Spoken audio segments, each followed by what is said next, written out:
What was your childhood like? A very happy childhood. My mum was a nursery nurse and my dad was a bricklayer.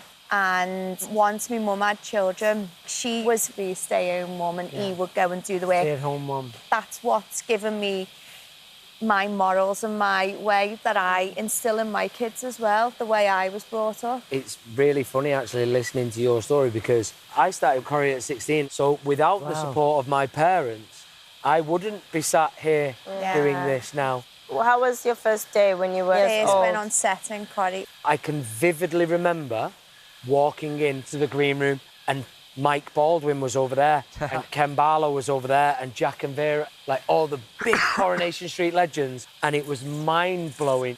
But everybody there was like welcome with open arms, and it genuinely is like one big family. Danny, what about you?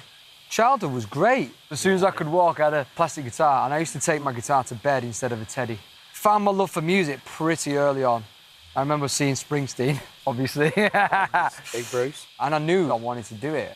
And my mum had this way of, even though I was probably shocking, she made me believe that I was amazing. Cut a long story short, Ireland made us an offer, and I think it was like one of their biggest signings since U2. Then we were trying to come up with a name. We had a few in the pipeline, and McFly was one of them. I hated the name.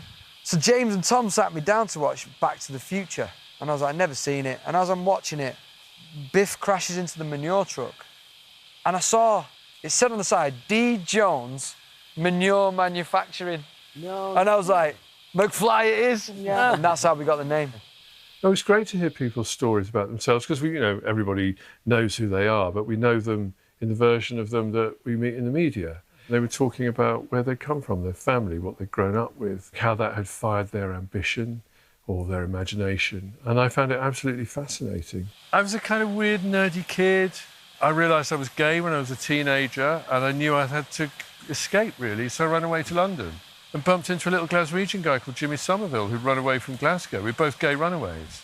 We loved music, we loved dancing. Jimmy turned out to have this amazing voice. Extraordinary person, a little firecracker of a man.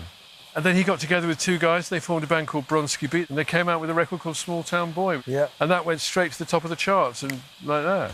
And then I got a phone call from Jimmy, who was in Los Angeles. They were just getting ready to support Madonna on her world tour. Wow. And he said, do you want to come play saxophone in Bronski Beat? And I thought, well, I could probably find room in my schedule for that. And then we got back to London, and Jimmy said he wanted to leave Bronski Beat, and we decided to start a new band. Our band became even bigger, and I found myself being a pop star, which was weird. I ended up in Ibiza in 1990. Come on. Well, the only thing I remember about it was trying to buy I think I did buy a speedboat, but I don't know what happened to the speedboat. It's still there. Rev was a raver. Of course he was. He's a cool priest. He's so cool. So I grew up in South Africa, and I was born in 1990. That was the year of the beginning of the fall of apartheid. And my mom was always about giving us focus. And the only thing that gave us that focus and they really loved was dancing. At 4 years old, competing, training, every single weekend. That's all we did, was just dance, dance, dance, dance. 4.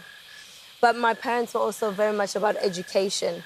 My mom was like, what do you want to do? And I said, musical theatre. And she's like, absolutely not. And they were like, you are going to become an engineer. And I studied to be an engineer for 4 years, hated it. And I was like, I've been dancing since the age of 4. This is what I'm destined to do.